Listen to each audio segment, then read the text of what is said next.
Bonjour, nous connaissons plusieurs méthodes pour essayer de trouver la racine d'un polynôme de second degré, que ce soit en utilisant les identités remarquables, soit en faisant une mise en évidence, soit en essayant de rechercher des racines évidentes. Nous allons maintenant essayer de trouver une formule générale qui nous permet de trouver les racines d'un polynôme de second degré.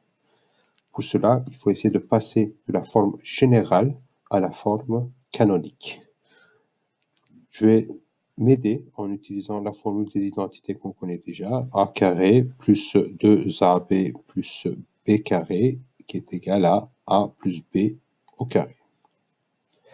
Eh bien, on y va. Je vais d'abord essayer de mettre dans le polynôme le a en évidence.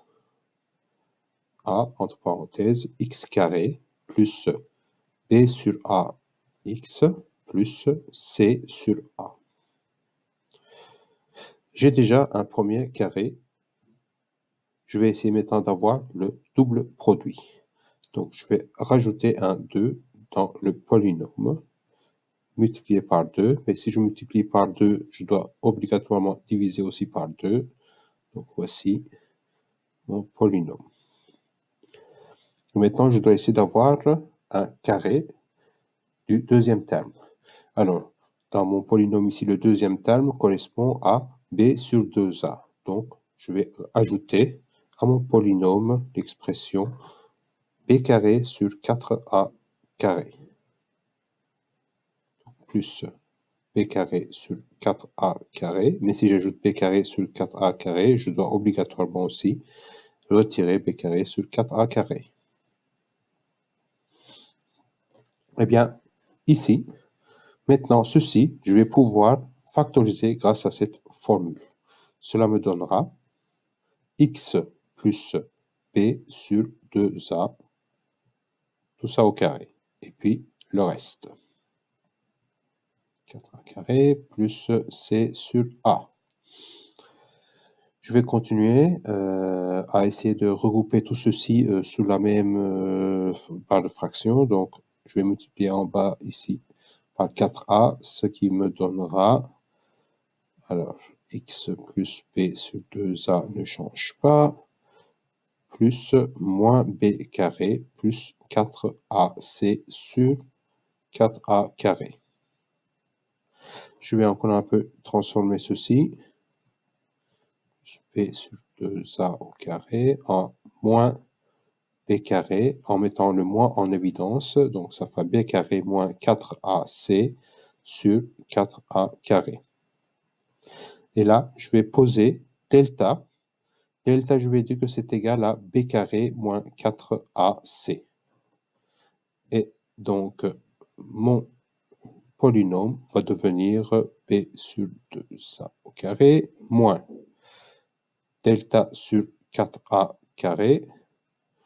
Ce que je peux aussi dire est égal à, pour essayer d'avoir un binôme conjugué, plus 2a au carré, moins le carré de racine carrée de delta sur 2a. Voilà. Alors, ce delta, c'est ce que j'appellerais le discriminant. Et ce discriminant va jouer un rôle important dans la suite des événements. Trois cas donc peuvent se présenter à partir de maintenant. Premier cas, mon discriminant est un nombre qui est plus grand que 0. Eh bien, je vais utiliser la formule du binôme conjugué pour essayer de modifier ce polynôme. On se rappelle d'abord la formule qui était a carré moins b carré égale à a plus b fois a moins b. Alors ici, mon a correspond à ma première parenthèse et mon b correspond à ma deuxième parenthèse. Donc, mon polynôme devient a fois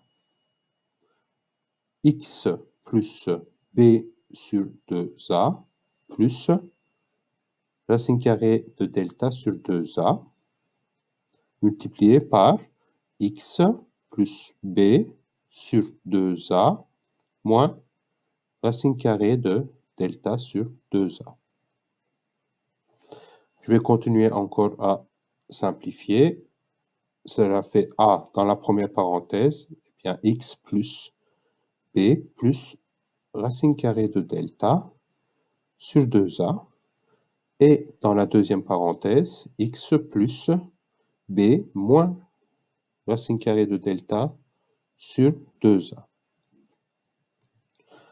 Eh bien, je remarque qu'ici, je peux avoir deux racines possibles. Une première dans ce facteur-là, où x doit être égal à moins b moins racine carrée de delta sur 2a.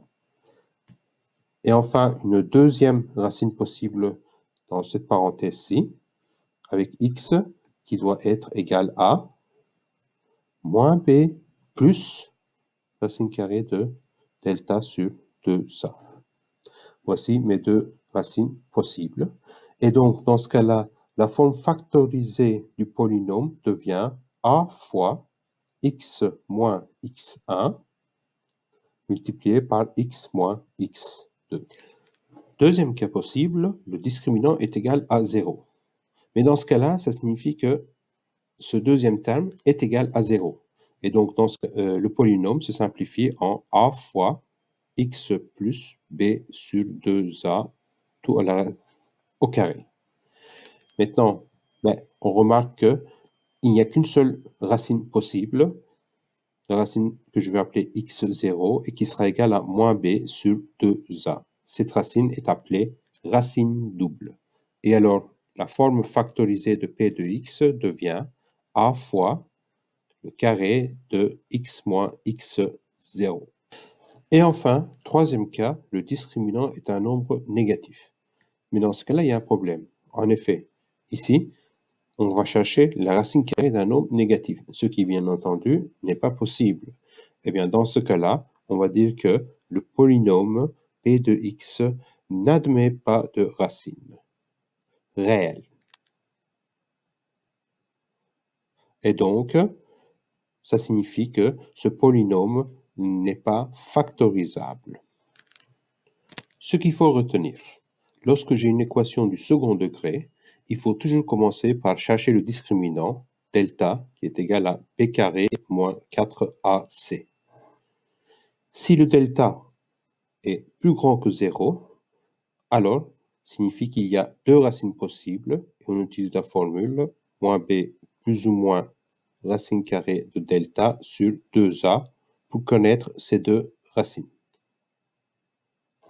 Si le discriminant est égal à 0, dans ce cas-là, la formule se simplifie et devient moins b sur 2a.